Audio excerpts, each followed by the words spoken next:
الصراط المستقيم صراط الذين أنعمت عليهم غير المغضوب عليهم ولا الضالين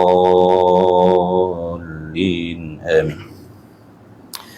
بسم الله الرحمن الرحيم. الحمد لله رب العالمين والصلاة والسلام على أشرف الأنبياء والمرسلين وعلى آله وصحبه أجمعين. سبحانك لا علم لنا إلا ما علمتنا إنك أنت العليم الحكيم. اللهم افتح علينا حكمتك وانشر علينا من خزائن رحمتك يا أرحم الراحمين. ربنا زدنا علما وفهما يا كاشف المشكلات. اكشف الحجب عن وجوه هذه المعاني حتى نطلع على خفيات هذه المسائل، واحفظنا من الخطأ والضلال، فأنت موفق كل أمر وأنت علام الغيوب برحمتك يا أرحم الراحمين. وهب لنا يا وهاب علما وحكمة ولرزق يا رزاق كلنا مسهلا، وبالخير يا فتاح فافتح لنا، وبالهدى بالعلم كلنا يا عليم مفضلا. اللهم علمنا ما جهلنا وذكرنا ما نسينا. اللهم اجعل أعمالنا خالصة لوجهك الكريم. وصلى الله على سيدنا محمد وعلى آله وصحبه وبارك وسلم. الحمد لله رب العالمين. آمين يا رب العالمين. أما بعد، السلام عليكم ورحمة الله وبركاته. Hadirin hadirat rahimakumullah. Alhamdulillah, segala puji bagi Allah Subhanahu wa taala, Zat yang maha suci dari sebarang kekurangan, yang bersifat dengan segala sifat kesempurnaan. Dengan kasih sayangnya, alhamdulillah, kita masih lagi diberi umur oleh Allah Subhanahu wa taala, yang mana hikmah Allah taala merezekikan kepada kita menikmati hidup pada hari ini tidak lain dan tidak bukan adalah untuk memperbaiki perhubungan kita dengan Allah Subhanahu wa taala. Ya, alhamdulillah, kita masih lagi diberi nikmat iman dan Islam, serta diberi taufik oleh Allah pada saat ini dapat menggunakan segala nikmat yang dipinjamkan oleh Allah untuk melaksanakan kewajipan yang diperintahkan oleh Allah ke atas diri kita. Mudah-mudahan kita semua tergolong di dalam golongan hamba-hambanya yang bersyukur, dan mudah-mudahan nikmat ini dikekalkan oleh Allah dan ditambahkan lagi keberkahannya di dalam kehidupan kita. Jadi mudah-mudahan kehadiran kita pada saat dan ketika ini berbekalkan hati yang bersih, berbekalkan hati yang bersih dari sebarang sifat yang dibenci oleh Allah Subhanahu wa taala. Kerana ilmu-ilmu yang diberi oleh Allah Ta'ala itu tidak akan duduk menetap di dalam hati yang ada walaupun satu sifat yang dibenci oleh Allah Subhanahu wa Ta'ala. Maka kata para ulama, kenapa kita banyak mengaji, banyak dengar ayat Quran, banyak dengar hadis-hadis Nabi, banyak dengar nasihat-nasihat daripada orang-orang soleh, tetapi kita tak dapat mengambil manfaat, tidak ada perubahan pada diri kita, sedangkan sudah terlalu banyak ingatan-ingatan dan nasihat-nasihat agama sampai kepada kita. Kenapa tu? Jadi kata ulama, di antara sebabnya ilmu yang sampai kepada kita tu, dia tidak masuk dan menetap di dalam hati kita, kerana ilmu itu merupakan nur, cahaya daripada Allah Subhanahu wa taala yang sangat-sangat suci, yang sangat cemburu dengan benda-benda keji di dalam hati. Jadi dia tak duduk, dia masuk, hilang, dia masuk, dia keluar balik, dia hilang. Dia tidak akan menyinari hati itu tadi. Sebab tu tak ada apa perubahan pada diri kita. Walaupun kita banyak mengaji, tapi sikap kita, akhlak kita masih macam seolah-olah macam tak pernah duduk dalam majlis ilmu. Itu yang kita tak nak.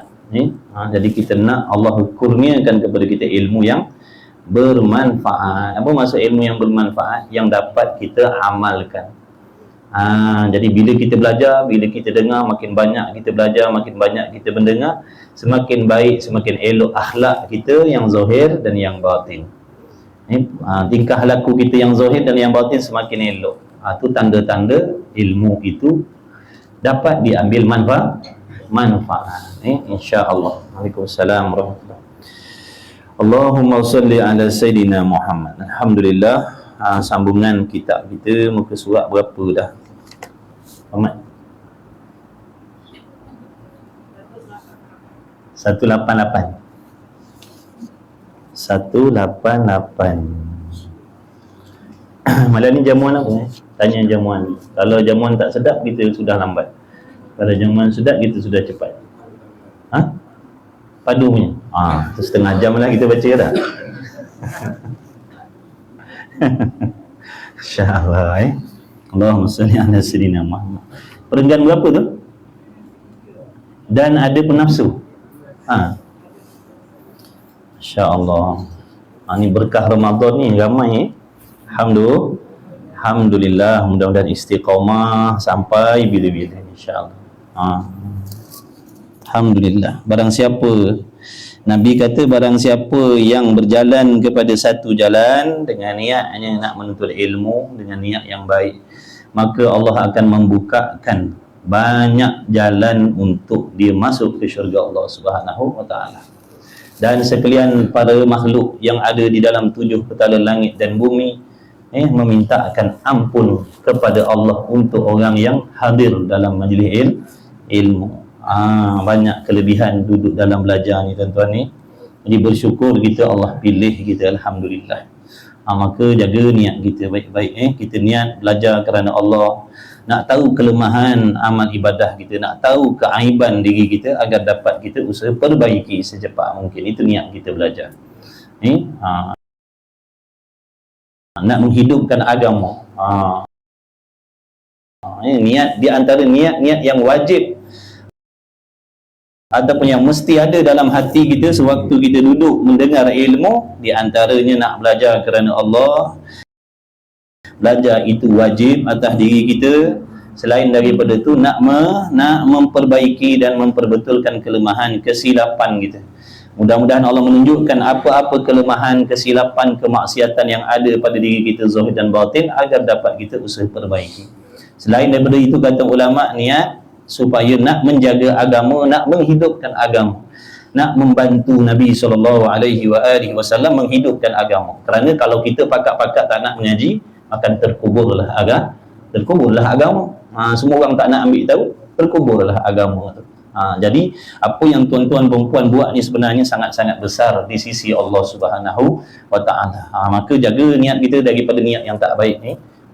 Takut-takut. Allahumma salli ala sayyidina Muhammad. Apa yang kita buat ni nampak rupanya rupa ibadat tapi jadi dunia semata-mata. Na'udzubillah min zalik. Bismillahirrahmanirrahim. Qala al-muallifu rahimahullahu ta'ala wa nafa'ana wa iyyakum bi'ulumihi wa bi'ulum masyayikhina fid darain amin ya rabbal alamin. Dan ada pun nafsu, kata musannif, dan ada pun nafsu. Nafsu ni di antara perkara yang menghalang kita untuk melakukan ketaatan kepada Allah. Apabila kita nak buat apa yang Allah suruh, sama ada yang wajib ataupun yang sunat, zahirnya ataupun batinnya, hati kita contohnya nak memiliki, nak mengambil, nak memakai sifat-sifat yang wajib. Kita ni ada amalan zahir yang wajib, ada amalan batin yang wajib. Contohnya ikhlas dalam ibadat. Itu amal hati. Amalan hati yang wajib.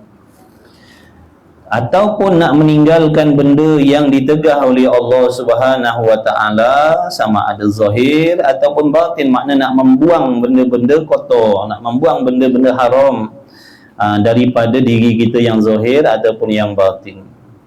Maka sudah tentu kita akan bertemu, kita akan berjumpa dengan penghalang supaya kita tak dapat melaksanakan kewajipan tadi ataupun benda sunat tadi, ataupun supaya kita tidak boleh meninggalkan benda haram tadi. Siapa yang menghalang tadi? Iaitu nafsu. Nafsu ni siapa? Diri kita sendiri. Nafsu. Yang mana tabiat nafsu, perangai nafsu ni, dia memang sentiasa liar, nak lari daripada taat kepada Allah. Dah memang siapa-siapa pun gitulah. Yang kita ni selain Nabi Rasul ni gitulah. Bila nak buat apa yang Allah suruh, nak tinggalkan apa yang Allah benci, Nafsulah di antaranya yang akan menghalang kita, supaya jangan membuat apa yang Allah suruh dan jangan meninggalkan apa yang dilarang oleh Allah. Kerana nafsu ni tabiat dia memang sentiasa ingkar dengan Allah. Kita nak mengaji, dia kata jangan mengaji. Kita nak semayang, dia kata jangan semayang. Itu nafsu, dia tak suka. Nafsu ni dia suka berehat-rehat, dia suka berseronok-seronok, dia suka bergembira. Tabiat nafsu tanpa mengetahui akibat dia. Itu nafsu. Nafsu ni tabiat dia suka seronok tanpa memikirkan akibat. Akibat daripada tu apa? Dia tak peduli nafsu. Dia nak seronok je. Dia nak seronok je. Tak mengaji seronok tak? Jujur-jujurlah. Mana ada orang gaji ngaji? Tak seronok ni datang ni, mana dia seronok? Kalau seronok tak ramai macam ni. Kalau seronok jam pasar malam tu. Nafsu tak seronok ngaji, nafsu tak seronok semayang, nafsu tak seronok buat benda-benda baik. Dah memang tabiat dia macam tu lah nafsu tadi. Maka memadalah akan kamu kita hamba ni, barang yang engkau lihat daripada kelakuannya. Yang kita dah tahu nafsu ni perangai dia mana? Tak suka taat, suka berehat-rehat, suka berlebih-lebih. Kalau makan bukan sekadar nak kenyang untuk ibadat, tapi nak bermegah-megah dengan makan, nak bermewah-mewah dengan makan. Kalau nak berpakaian bukan sekadar nak menutup aurat, dia nak megah-megah dengan pakaian. Kalau tempat tinggal bukan sekadar boleh melindungi diri kita daripada mudarat panas, hujan dan sebagainya, dia nak megah dalam tempat kediaman. Itu nafsu. Nafsu. Akibat dia tak peduli. Kalau cari harta halal, dia nak kumpul sebanyak-banyaknya, mentang-mentang halal. Mentang-mentang halal, dia nak cari sebanyak-banyaknya. Dia tak fikir akibat daripada tu apa, dia tak peduli. Yang dia nak seronok kumpul harta. Seronok habiskan waktu cari duit pagi, petang, siang, malam. Padahal yang nak makannya 2-3 suap saja. Tapi sanggup menghabiskan masa berjam-jam, berminggu-minggu, berbulan-bulan, bertahun-tahun, sehingga meninggalkan apa yang Allah perintahkan. Walaupun halal, kita dah jumpa hari itu. Walaupun benda halal, kena berhati-hati juga. Tidak semestinya halal kita boleh kaup sebanyak-banyaknya. Ada sempadan dia. Ada sempadan dia nak cari benda halal, ada sempadan dia. Jangan sampai tertinggal yang Allah wajibkan. Contohnya jangan sampai meninggalkan sembahyang, jangan sampai meninggalkan belajar ilmu fardu ain. Tapi kalau nak cari harta, nak cari pangkat, jawatan, kekayaan, selagi tak langgar dua benda tu tak apalah. Walaupun dia cari harta kekayaan, dia cari harta kekayaan, kemegahan, tapi sampai waktu solat dia solat, waktu menuntut ilmu yang fardu dia belajar ilmu yang wajib-wajib, yang haram pun dia tak terlibat, tak apalah, silakanlah, tak ada masalah. Cuma yang jadi masalahnya ni, kebanyakannya bila dah bersibuk berbimbang mencari yang halal-halal tadi, terlepaslah waktu nak buat benda yang wajib. Itulah masalah kita sekarang ni. Bukan kata cari rezeki haram, dah cari rezeki halal, tapi langgar sempadan, itu yang tak boleh. Jangan langgar sempadan tu. Nak cari-cari, tapi jangan sampai langgar. Di ibadat ni dia ada sempadan dia. Sembahyang ada sempadan dia, puasa ada sempadan dia, menuntut ilmu ada sempadan dia.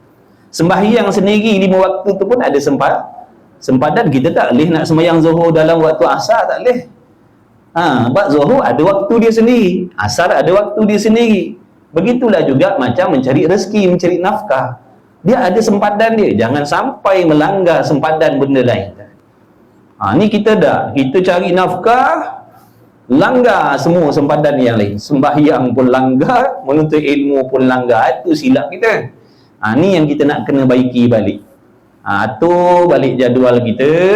jadual kehidupan kita atas dunia ni, ini masa cari rezeki, cari nafkah, cari harta, ini waktu solat, ini waktu aku mesti belajar ilmu yang diwajibkan oleh Allah. Lepas tu buatlah tu, rutin, ulang-ulang, tak apa lah. Tu kita nak baiki. Sebab tu nafsu lah tu, cari harta tak cukup sikit tu. Saya ada pendapatan, contohlah saya perlukan RM3,000 sebulan. Tapi sekarang ni pendapatan saya contohnya RM2,500 lah. Jadi saya akan usaha macam mana nak cari, rasa nak cari lebih sikit lah, supaya lepas RM3,000 tu saya bolehlah berehat. Lepas RM3,000 tu saya boleh berehat lah. Sekarang ni tak cukup RM3,000 tu. Jadi saya kena bermati-matian, sibuk bimbang gini, nak lepaskan yang RM3,000 tadi. Sebab sekarang ni pendapatan saya RM2,000 contoh. Jadi saya nak kena cari RM3,000 lebih sikit lah. Jadi bila dah dapat RM3,000 lebih sikit tu, makna saya dah tenang lah. Kononnya. Bila Allah dah rezekikan kepada saya RM3,500 contohnya, maknanya yang RM3,000 tadi dah dah. Nampak tak? Patutnya saya bersenang-senang dah tu, tak ada nak fikir apa dah.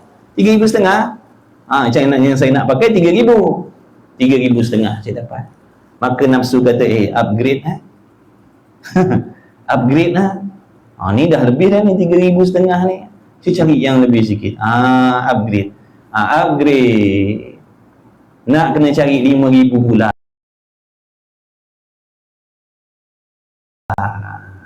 Dah bersibuk pula nak cari yang RM5,000. Dia akan macam tu lah. Dia akan macam tu. Maknanya selama-lama masalah kita takkan kita takkan selesai. Sebab itu ya sebenarnya yang kita ulang-ulangkan. Bila dah sampai satu tahap lega, kita cari susah balik.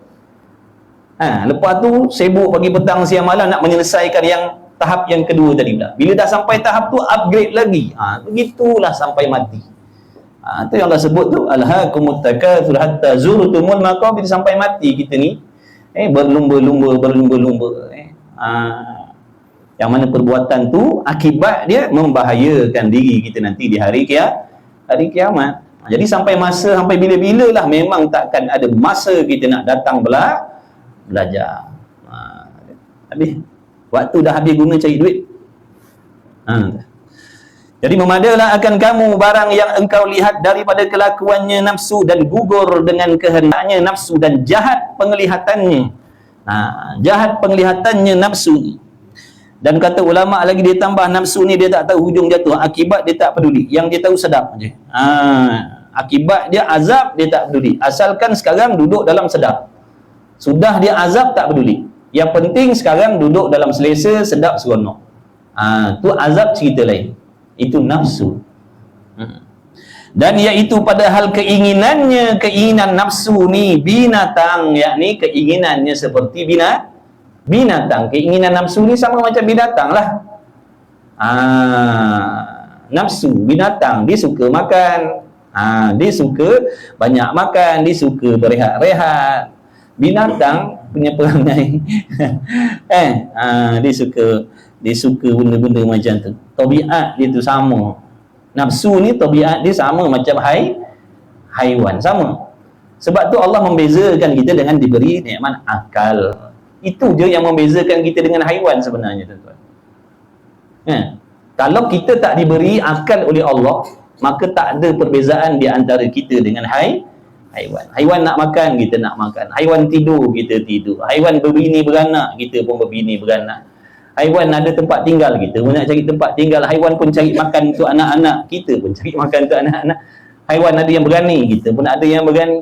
Jadi tak ada perbezaan, banyak persamaan kita dengan haiwan.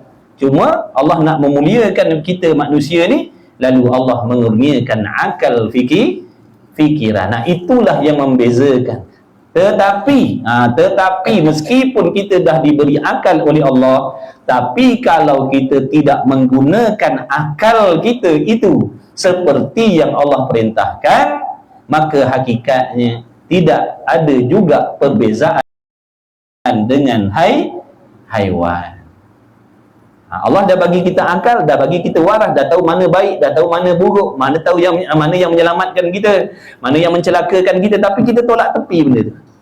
Kita tak peduli. Jadi seolah-olah macam tidak diberi akal oleh Allah.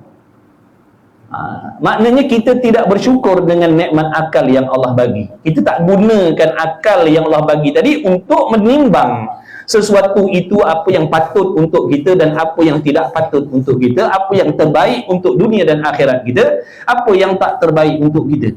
Kita tak fikirkan. Nafsu kita biarkan nafsu kita. Kita biarkan akal kita dikongkong, dipengaruhi oleh hawa nafsu kita. Jadi bagaimana kita nak kontrol nafsu ni? Supaya dia boleh duduk dalam sempadan, supaya dia tak jadi liar. Maka kata ulama, satu je, mesti ada ketakwaan dalam hati kita. Mesti ada sifat takut dan gerun kepada Allah, takut dan gerun dengan azab-azab Allah. Barulah nafsu tu tadi insya-Allah boleh kontrol sikit.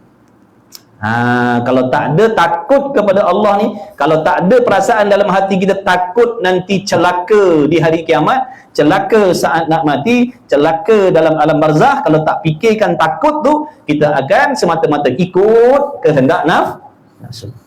Dia takkan sanggup bagikan masa dia nak belajar, nak sembahyang tak, dia tak peduli. Tapi orang yang takut akan azab, takut mati su'ul khatimah, takut mati dalam kelalaian, takut mati dalam tidak ada bekalan akhirat, sebab takut tu dia akan atur hidup dia baik-baik.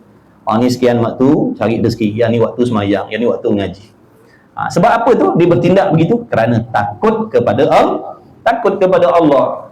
Kalau tak takut, dia tak peduli. Langgar semua. Berasa macam kuat, berasa macam hebat, padahal hakikatnya kita ni sangat-sangat lemah, sentiasa bergantung kepada Allah kita. Mana kuatnya kita, mana hebatnya kita. Sekarang ni pun saya boleh bercakap pun Tuhan tolong. Kita boleh bernafas sekarang ni pun Allah tolong. Boleh memandang sekarang pun Allah yang tolong. Boleh mendengar pun Allah yang tolong. Kita boleh duduk selesa macam ni pun Allah yang tolong. Nampak tak tu betapa lemahnya. Tapi kita ni sifat kita tu tak tahu hakikat. Tak tahu hakikat ataupun tak nak terima hakikat yang kita ni lemah. Kita berasa macam kita hebat, kita berasa macam kita kuat, berasa macam sanggup nak menanggung azab Allah Ta'ala tu. Perasaan saja, padahal hakikatnya tak sanggup. Tapi kesombongan nafsu tadi tu, dia tak peduli. Dia tak fikir akibat macam mana. Jadi kalau tak ada ketakwaan dalam hati, tak takut kepada Allah, kita akan sentiasalah diperhambakan oleh hawa nafsu. Cari banyak-banyak, kumpul banyak-banyak, cari banyak-banyak, supaya orang pandang, supaya orang hormat, supaya orang sujud, supaya terkenal. Dia seronok ada benda-benda macam tu, nafsu. Tapi kalau ada takut kepada Allah, dia akan mikir. Dia akan jadi kendur sikit. Ada break lah, ada break. Kalau tak ada lajak, itu tak ada break. Itu yang overshoot tu. Tak ada break. Lajak overshoot nanti. Dia tak tahu nak drop gear. Corner leper dia pakai gear 5, mana boleh. Corner leper kena pakai gear 2.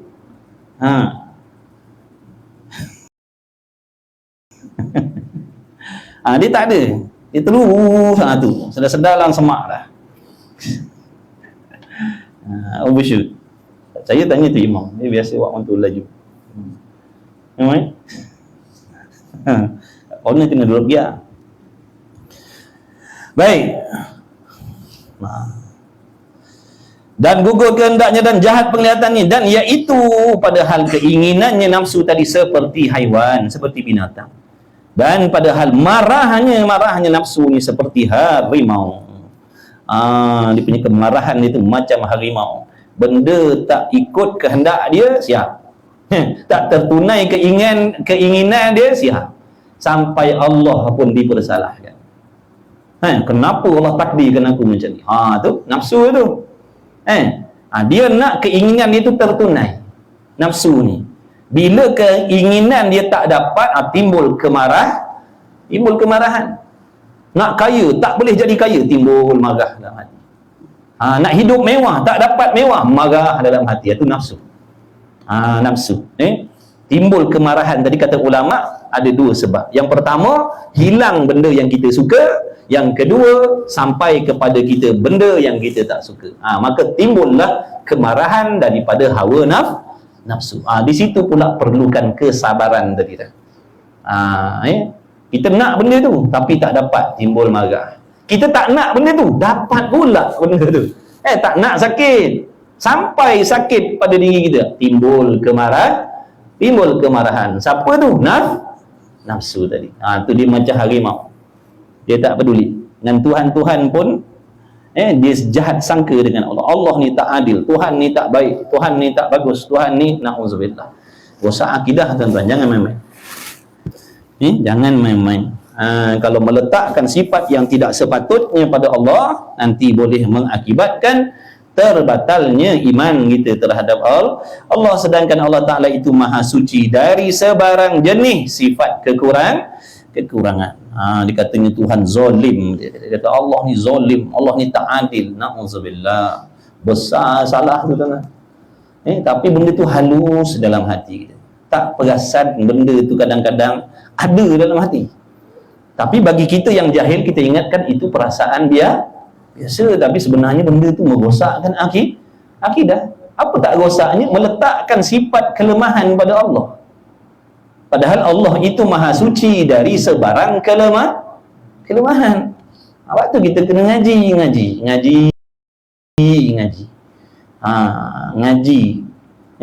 Bila Allah pilih kita ngaji, itu makna Allah nak bagi petunjuk. Jangan buat begini, jangan buat begitu, jangan sangka begini, jangan sangka begitu. Kalau buat begini nanti rosak akidah, kalau buat begitu nanti batal ibadah, kalau buat macam ni tak sah ibadah. Inilah yang kita duk minta, ihdinas siratal mustaqim, bimbinglah kami ke jalan yang lurus. Ilmu dah tu. Allah bagi petunjuk tadi dalam bentuk ilmu pengetahuan. Daripada tak tahu jadi tahu, daripada tak faham jadi faham, daripada tak nampak jadi nampak, daripada tak sedar jadi sedar. Bila Allah bagi petunjuk, nampak segala kelemahan kesilapan kita yang lalu dan yang sekarang, dan kita akan waspada untuk masa yang akan datang. Waktu kita duduk dalam kejahilan contohnya, tak pernah duduk dengar kuliah-kuliah contoh, kita ingat perjalanan kita betul dia selama ni. Tapi bila Allah dah suluh kita dengan cahaya ilmu, tengok belakang, rupanya perjalanan yang kita dah lalui selama ni semua jalanan yang menyesatkan kita. Dan kita nampak dah sekarang ni keadaan kita macam mana, sekarang kehidupan kita macam mana. Kita hidup atas dunia ni sekarang, adakah dengan cara yang Allah suruh ataupun bagaimana? Hingga contohnya habis masa kita gunakan untuk mencari rezeki yang halal tadi. Maka betul ke tidak cari hidup yang macam tu? Bila kita belajar baru nampak salah rupanya. Tapi kita selama ni dah ditipu oleh nafsu. Nafsu kata kau bagus, kau cari rezeki halal, kau bukan cari benda haram. Kau bekerja yang halal, cuba kau kerja pagi petang siang malamnya, kau tak sentuh benda haram pun. Nafsu kata kau bagus dah, kau okey, kau tak buat benda haram, kau tak bekerja dengan maknanya membuat benda-benda haram, kau tak terlibat dengan benda haram, benda syubhat, kau kerja cari nafkah yang halal. Nafsu menipu kita. Rupa-rupanya kita dalam perangkap dia yang nak melekakan kita konon-kononnya dengan mencari rezeki yang halal pagi petang siang malam ni, dah betul perjalanan. Rupanya salah perjalanan kalau sekadar kita hanya memilih mencari nafkah yang halal sahaja, sedangkan kewajipan-kewajipan yang lain kita abaikan. Bila belajar baru nampak, ya Allah, silap aku selama ni. Itulah tanda Allah sayang kita. Allah tak nak kita mati dalam keadaan macam tu. Bila kita dah nampak ni, dah tahu silap, baikilah. Atulah balik perjalanan kita tu tadi. Mujur Allah Ta'ala tak ambil nyawa kita petang tadi. Mujur Allah tak cabut nyawa kita petang tadi.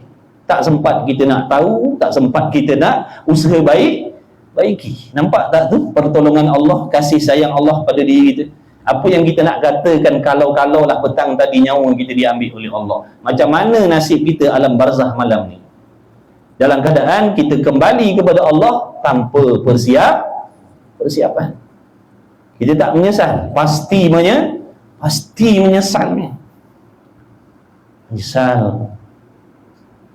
Menyesal, ya Allah hidupkanlah aku balik, aku nak baiki. Biar dah lambat. Allah dah bagi puluh-puluh tahun, bukan Allah bagi kita sehari dah, Allah bagi puluh tahun. Sebab tu kita ni para muhibbin rahimakumullah, jangan jauhkan diri dengan majlis ilmu tadi. Kalau kita jauhkan diri kita daripada majlis ilmu, bermaksud kita tidak ingin dibimbing oleh Allah.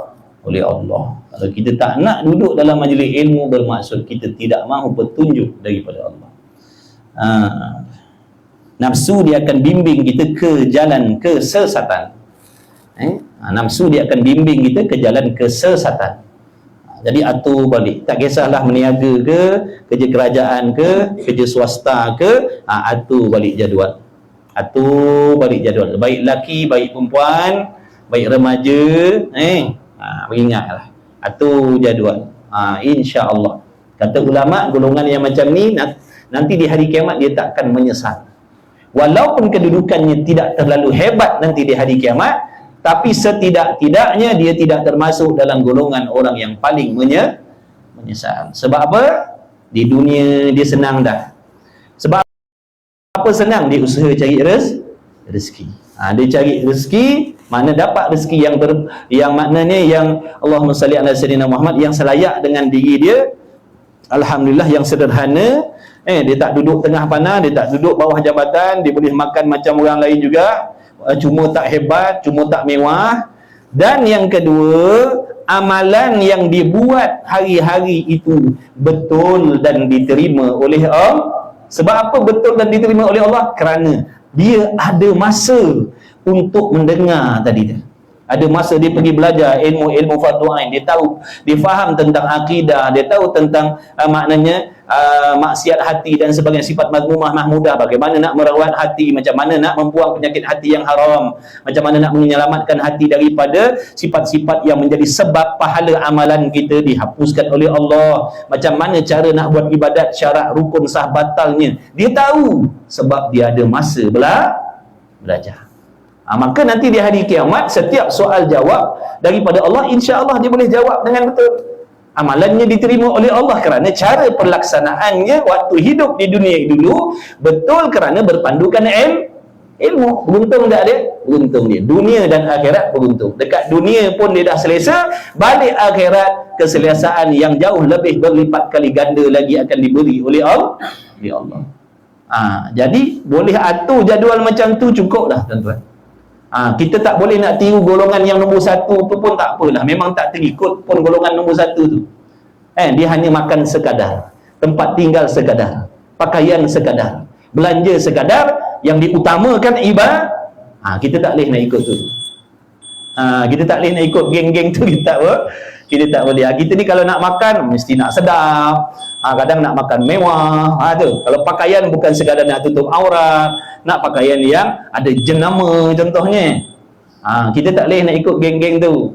Mereka tu ambil dunia sekadar saja. Apa yang tolong ibadat tu yang dia ambil. Benda tak ada hubung kait dengan ibadat, dia tak mau. Kita tak boleh ikut yang tu. Itu level nombor satu. Kita jadilah orang pertengahan. Cari rezeki sekadar, waktu belajar supaya apa yang kita buat kita tahu, kita faham. Pantang larang nak buat macam mana, syarat rukun macam mana. Selamatlah nanti. Tapi kalau kita tak nak bagikan masa gitu, cari rezeki semata-mata, ya memang kita semayang, puasa dan sebagainya, tapi adakah kita buat ibadat tadi dalam keadaan kita faham pantang larang ni? Kita tak tahu, kita akan main buat aja tanpa kefahaman apa yang merosakkan, apa yang membatalkan dan sebagainya. Maka nanti kita yang rugi. Ya Allah, mana pahala amal dulu macam-macam aku buat, haji dah buat, umrah dah buat, Ramadan pergi, tarawih buat, witir buat, tadarus buat. Mana ya Allah, mana pahala? Nak bagi macam mana, cara buatnya salah. Itulah pentingnya belajar. Sebab tu Nabi kata, talabul ilmi faridatun ala kulli muslimin wal muslimatin. Belajar tu wajib. Sama macam semayang, wajib. Buat dapat pahala, tak buat berdosa. Belajar berdoa ini wajib, bukan sunat. Sebab tu belajar berdoa ini kita tak boleh nak kata gini, ada masa lapang saya belajar berdoa ini. Tak boleh tuan-tuan. Wajib bagikan masa untuk belajar fardu ain, sebab fardu ain ni wajib. Lainlah kalau fardu kifayah. Kalau ada masa, saya pergilah belajar ilmu-ilmu yang fardu kifayah, tak apa. Tapi kalau fardu ain, kita kata nanti ada masa lapang saya pergi. Salah tu, tak boleh. Jadi ibaratnya macam kita kata nanti ada masa saya sembahyang zuhur. Ibaratnya gitu. Ada masa nanti saya sembahyang zuhur lah. Kalau ada masa lapang saya sembahyang asar. Kalau ada masa lapang saya sembahyang maghrib. Boleh ke macam tu? Tak boleh. Tapi kalau sembahyang sunat boleh terima lagi kan. Kalau ada masa saya buatlah duha, tak apa. Kalau ada masa lapang saya buat duha, tak apa. Kalau ada masa lapang saya buat qabliyah ba'diyah, tak apa. Benda sunat. Tapi kalau yang wajib tak boleh kita nak kata kalau ada masa. Wajib bagikan masa. Ni yang kita nak kena repair balik ni tuan-tuan. Kena repair balik. Tak kira muda, tak kira tua. Mati bukan kira tua. Ini bagus ni, insya-Allah. Mudah-mudahan dapat berkat jadi orang soleh insya-Allah nanti. Adik-adik ni bagus duduk dalam majlis ilmu, dapat rahmat daripada Allah Subhanahu wa taala. Tak kira muda, tak muda, mati tiba-tiba je. Tengok berapa banyak bersepah kat tengah jalan tu muda-muda. Macam mana tu? Lainlah dia mati dalam keadaan dia tak mukallaf, tu lain. Mati umur 20, mati umur 25, mati umur 30.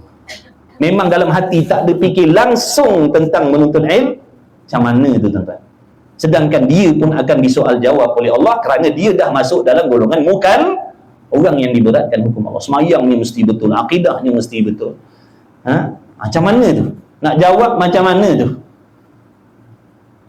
Cuba kita fikir, kalau mati dalam keadaan begitu. Mati dalam keadaan muda-muda, tak ada persiapan. Tetap malaikat tak pilih orang muda muda tak apa lah. Sebab ni nak soal yang 60 ke atas dah. Macam mana tu? Mikirlah. Bersepah tengah jalan. Muda-muda lagi. Ada yang tak semayang, tak mengaji. Macam mana nak jawab tuan-tuan? Kecuali dia dapat rahmat Allah, Allah nak ampunkan dia, itu lain. Tapi ikut janjian, kalau mati tak ada persiapan, habislah, menyesallah nanti. Memang Allah Maha Pengampun, tapi adakah kita tahu kita dalam ramai-ramai itu akan diampunkan oleh Allah padahal kita duduk atas dunia ni tak buat apa yang Allah suruh? Adakah kita yakin kita ni istimewa, dipilih oleh Allah, akan diampunkan segala dosa-dosa kita? Walaupun waktu kita hidup tak peduli apa yang Allah suruh, tak peduli apa yang Allah larang, tapi oleh kerana kita ni ada keistimewaan Allah ampunkan. Adakah kita yakin kita terpilih?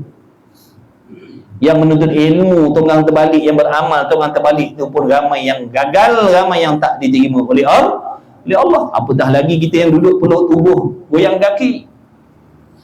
Jadi janganlah. Tu nasihat untuk diri saya dan semua.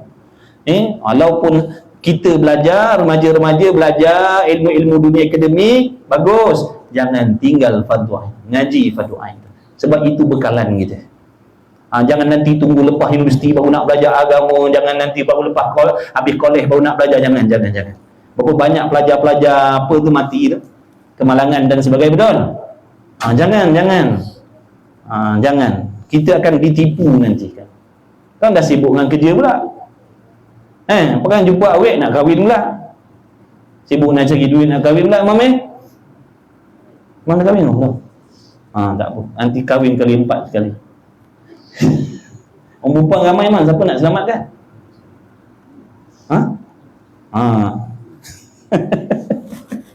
Dunia nak kiamat ni orang perempuan makin ramai.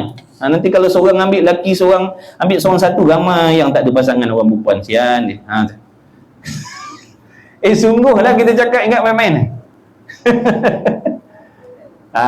Saja tapi memang betul saja-saja pun. Katakanlah seorang mesti ambil seorang.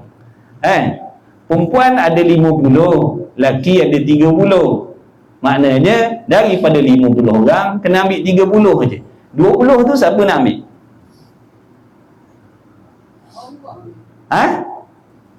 Apa dia? Malaikat maut ambil? Allah ambil? Kono pula yang 20 tu anak gitu macam. Kono yang 20 tu cucu gitu. Sebab yang laki-laki lain dah ambil tadi ngam-ngam. 30 kena ambil 30, betul? Ikut kaedah dia orang lah, persatuan dia orang tu. Tak, ni bukan nak suruh bertokak, nak suruh fikir. Allah buat tu ada hikmah. Orang perempuan ramai. Sekarang berapa nisbah? Seorang lelaki tak tahu berapa perempuan. 8 perempuan, 9 perempuan. Seorang lelaki. Kata kalau orang perempuan 50, orang lelaki 30. Makna dalam 50 orang perempuan tu kena ambil 30 je. Sebab seorang satu, tak boleh lebih. Siapa masalah? Lelaki. Dia memang passion dia macam tu. Jadi 20 tak nak ambil. Itulah ada hikmah Allah tentukan. Allah tentukan tu ada hikmah. Perempuan dia memang tak gomar dengar tu. Pantang dan moyang dia. Dia tengah penuh mandi kan waktu dia meninggal tu, kalau sebut lepas tu dia dibangun balik. Pantang lagang datuk nenek moyang dia. Allah. Baik. Ya Karim. Dan padahal kena bala engkau lihat akan dikau kanak-kanak yang kecil, dan padahal nikmatnya engkau lihat akan dia Fir'aun. Dan nafsu ni perangai dia macam budak-budak kecil, perangai dia nafsu ni. Dan dia punya apa? Nikmat, kalau kata nak nikmat, dia nak macam Fir'aun punya mewahnya, punya megahnya, tak cukup sikit. Tu nafsu. Dan padahal laparnya nafsu, engkau lihat akan dia nafsu tu gila. Dan padahal kenyang, engkau lihat akan dia takabur. Bila dia kenyang, dia sombong. Bila dia lapar, dia jadi menggila. Kalau dia lapar, dia jadi gila nafsu. Tapi kalau dia kenyang, dia sombong. Bila dapat nikmat, dia lupa kepada Allah. Bila dapat susah, dia menyalahkan Allah. Betul tidak? Bila senang, tak bersyukur pun. Sihat ni nikmat Allah bagi. Tapi kita tak bersyukur dengan nikmat sihat yang Allah bagi. Allah suruh gunakan sihat untuk taat, buat ibadat. Tapi kita gunakan ke lain kita gunakan. Yang lebih malang, kita gunakan sihat untuk buat maksiat. Nak buat maksiat guna sihat dah? Guna dah? Guna. Tak sihat macam mana? Nak berjoget?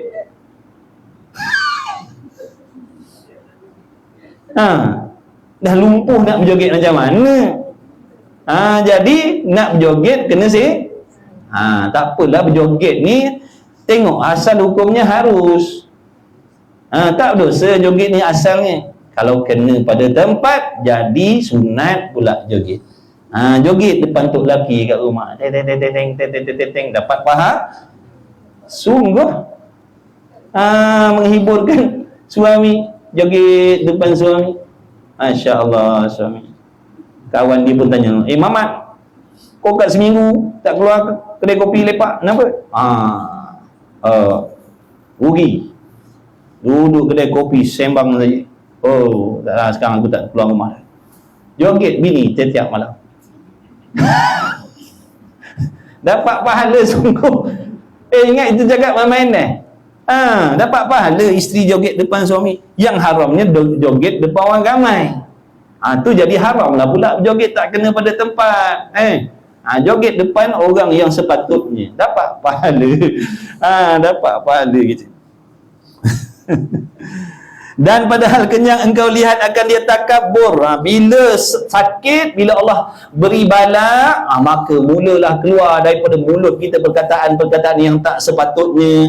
Dalam hati timbul sangkaan-sangkaan yang buruk, yang jahat terhadap Allah. Dia punya mengeluh, dia punya menyumpah dia tu, na'udzubillah, macam Allah tak pernah buat baik dengan dia. Kita pernah jumpa tuan-tuan ni, orang sakit, mulutnya tak berhenti menyumpah. Tua dah, uzur dah, tapi mulut celapuk gini, na'udzubillah. Jadi tak nak lah macam tu. Bila dapat nikmat, kita lupa, tak nak bersyukur, tak nak berterima kasih dengan Allah. Bila Allah uji sikit dengan kepayahan, dia berjahat sangka dengan Allah. Kata Allah tak adil, kata Allah berat sebelah, kata Allah lupakan dia. Na'udzubillah. Itu nafsu. Nafsu tu. Bila dapat nikmat sombong. Wah, sombong. Allah suruh semayang, tak peduli. Aku dah heran, aku tak semayang pun aku kaya. Aku tak mengaji pun aku boleh buat macam-macam. Sombong bukan main. Kalau tarik nikmat, jadi marah pula dah, jadi murka pula dah, jadi merumun pula dah. Dan jika engkau kenyangkan dia, dia pongoh, dia jadi gopoh. Nafsu ni bila dia kenyang, dia jadi gopoh, dia jadi agresif. Tapi agresif untuk buat benda sia-sia. Tengok bulan puasa besok, lapar betul, rajin ke surau. Yang tak pernah sampai pun tak pernah baca Quran pun baca. Fardu Ain tak datang tapi tarawih satu Malaysia macam tu tuan. Fardu Ain tak datang, tarawih datang. Betul ke tidak tu? Baik, betul. Tindakan macam tu betul ke salah? Salah. Yang betulnya fardu Ain pun datang, tarawih pun tu baru betul. Sebab fardu Ain wajib, tarawih sunat. Tak berdosa tak pergi tarawih, tapi berdosa kalau tak datang kuliah fardu kecuali yang tak datang tadi dah alim. Dia dah alim, beres dah semua. Dia tahu selok belok, pantang larang, ibadat, tipu daya setan, akidah semua beres dah. Tak apalah dia nak lepak tak mengaji pun. Tu banyak tu kita tengok mana-mana masjid penuh surau, 2, 3, 4 lapis saf sampai keluar-luar tu, sampai kat luar tu bentang sejadah lagi. Atas jalan tahu punya ramai ni semangat nak buat ibadat, tapi dia terlupa yang Allah wajibkan, dia tak tertipu tentang ramai tertipu. Tak nak dengar, tak nak datang dengar, mana nak tahu. Tengoklah mana-mana masjid penuh. Padahal tarawih tu sunat, tak berdosa pun. Allah tak tanya besok kenapa tak solat tarawih. Allah tak tanya. Besok Allah akan tanya kenapa tak belajar ilmu yang diwajibkan, sehingga ibadat kita jadi salah sebab tak belajar ilmu yang wajib. Allah tak tanya kenapa tak pergi tarawih, kenapa kau tarawih 20 je, yang tu 8, yang kenapa kau 8 yang tu 20. Allah tak tanya benda-benda tu sunat. Tapi tengoklah tu fenomena yang berlaku daripada dulu. Benda sunat berderu-deru buat, benda wajib semua palingkan muka. Nampak tak tu permainan nafsu dan syaitan. Jadi benarlah kata Imam Ghazali, dia kata setan ni bukan sahaja mengajak buat benda dosa, dia juga mengajak kita buat ibadat supaya kerana ada perangkap yang dipasang.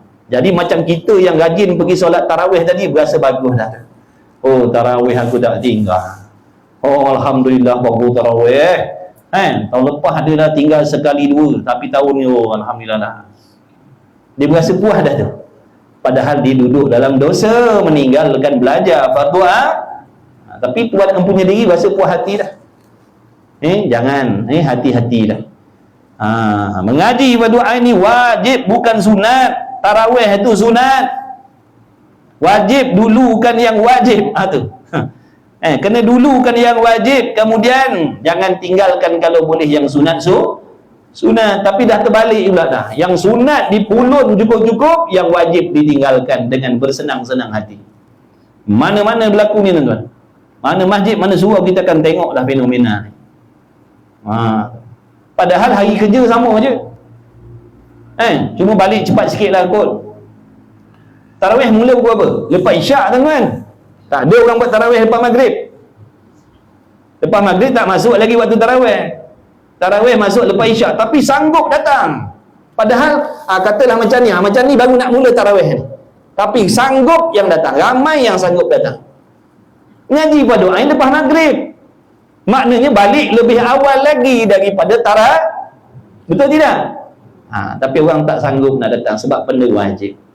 Tapi benda sunat, pukul habis kan pukul 10 baru habis, pukul 10.30 beres. Nampak tak tu dia punya permainan dia. Allah. Tipu daya banyak dalam ibadat ni. Jadi yang dah sampai, yang dah tahu tu, yang dah dengar tu, muncullah tu. Kira rezeki dah tu Allah nak bagi tahu Kalau tak kita rasa macam betul baiki. Kita ni tak ada yang sempurna. Baiki. Mengaku kesalahan, baiki. Allah redha, Allah sangat suka dengan hamba-Nya yang mengaku kesalahan. Ya Allah, aku silap, aku mengaku bersalah, aku minta ampun ya Allah, aku azam nak baiki. Allah redha hamba yang macam tu.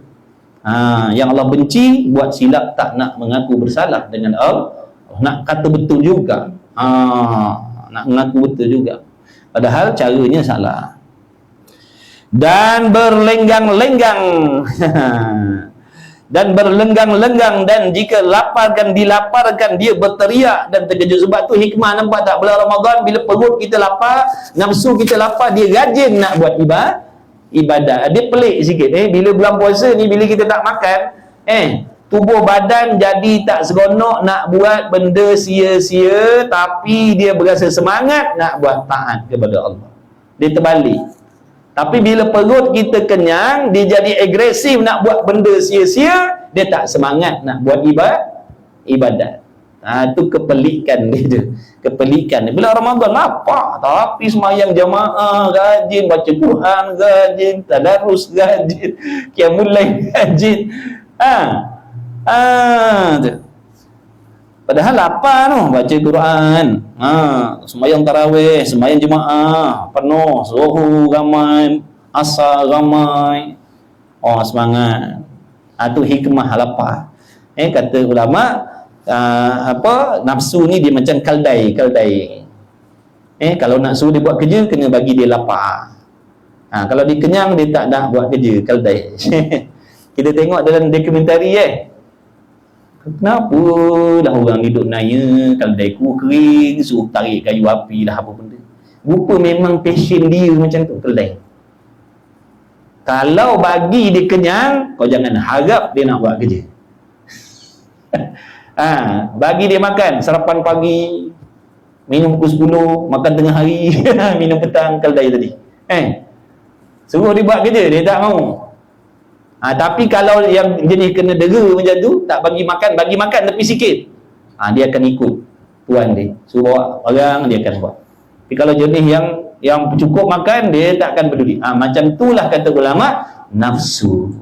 Bila kita bagi dia apa yang dia nak, dia tak akan ikut perintah kita nak taat kepada Allah. Tapi bila kita dera dia dengan lapar, dia akan nak ikut. Baiklah kata dia. Baiklah. Diikut juga. Tapi kalau dia kenyang, siap. Dia takkan peduli. Dia akan berlawan. Jadi perumpamaan ulama buat macam kaldai. Macam perangai kaldai, nafsu ni. Bila dia kenyang, dia tak nak ibadat. Bila dia lapar, baru dia nak buat ibadat. Maka iaitu seperti dikata orang seperti himar. Ada tau? Nafsu tadi seperti himar, kaldai yang jahat. Jika engkau kenyangkan dia, dia menyepak akan manusia. Bila dia kenyang, kita dia sepak ni. Kaldai, bila dia kenyang, tuan dia sepak ni. Tak jadi, dia pergilah bela seekor tengok. Ada orang Malaysia bela kaldai? Ada kaldai? Tak ada. Unta ada tak? Kuda banyak lah, kuda ada lah. Kaldai tak pernah tengok lagi. Orang duk bela kaldai. Tengok ragu rumput ingatkan lembu, kaldai dia kata. Jadi perangai dia jahat kaldai ni. Bila dia kenyang, dia sepak tuan dia. Dia menyepak akan manusia. Dan jika lapar, melamang, mengamuk dia, dan senyanya telah benarlah dia. Bila dia lapar kan, dia akan mengamuk nafsu. Kata setengah orang salihin, sekira-kira berkata ia orang salihin bahawanya adalah kekurangan nafsu ini dan jahilnya sekira-kira apabila mencita-cita dengan maksiat atau bangkit ia nafsu atau syahwat, jikalau engkau minta syafaat kepadanya dengan Allah Subhanahu wa taala, kemudian dengan Rasulullah SAW, dan dengan sekalian anbiya, dan dengan segala kitabnya, dan sekalian salaf-salaf yang soleh-soleh daripada segala hambanya, dan engkau lintangkan atasnya nafsu tadi mati dan kubur dan kiamat dan syurga dan neraka, tiada mengikut dan tiada ditinggalkan syahwatnya. Tengok tu, punya degilnya nafsu Bacalah ayat Quran macam mana, ceritalah tentang apa pun, dia tak peduli. Kemudian jika engkau hadapkan dia dengan menegahkan sekeping roti, maknanya tegah dia daripada makan contohnya, maka bahasanya diam ia dan ditinggalkan keinginannya nafsu, supaya engkau ketahui akan kekurangannya dan kejahilannya nafsu tadi. Dengar macam-macam azab, dengar macam-macam nikmat kubur begini, azab kubur begini, azab neraka begitu, nikmat syurga begini, dia tak peduli.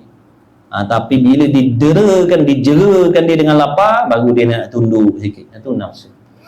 Sebab tu kita tengok orang soleh, dia banyak berpuasa.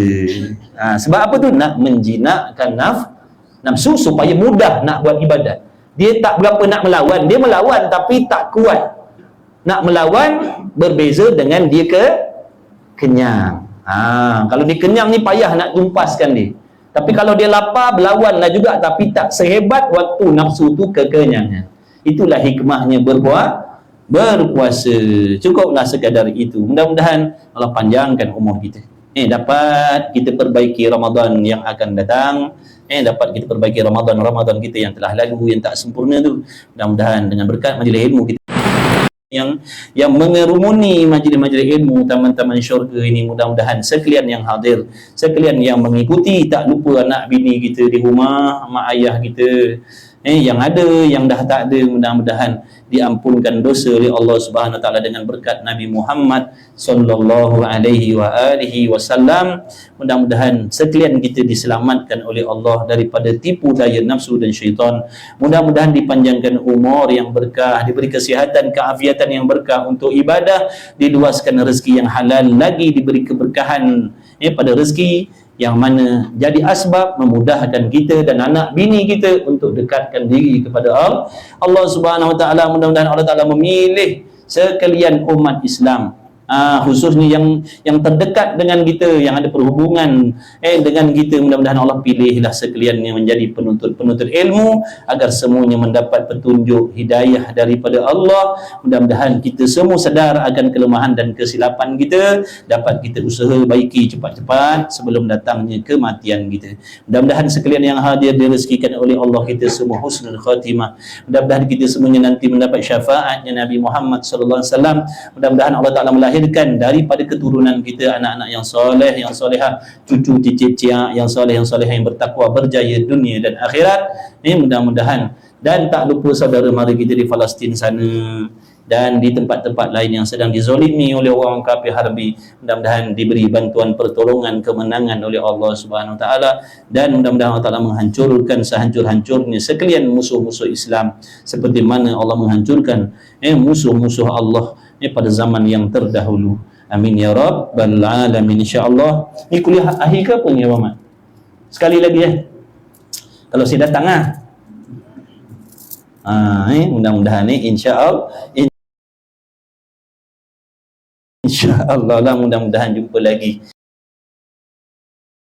Seada sekali lagi lah sebelum tarawih nanti insya-Allah. Bismillahirrahmanirrahim. Alhamdulillahirabbil alamin wassalatu wassalamu ala Rasulillah wa ala alihi. Allahumma rabbana anfa'na bima 'allamtana, rabbana 'allimna alladhi yanfa'una, rabbana faqih ahlana wa qurrata lana fi dinina ma'al qudri wa sabadaka wa sallallahu ala sayyidina Muhammad. Alhamdulillahirabbil alamin. Taqabbalallahu minni wa minkum, minna wa minkum, taqabbal ya karim. Sama-sama kasih. InsyaAllah lepas Isyak ada tahlil ringkas InsyaAllah ada tahlil ringkas. Astaghfirullah rabbal baraya, astaghfirullah minal khataya.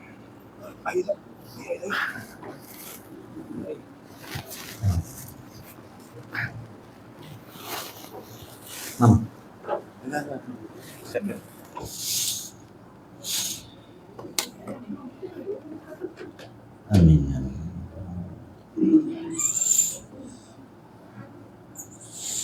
La haula wala quwwata illa billah.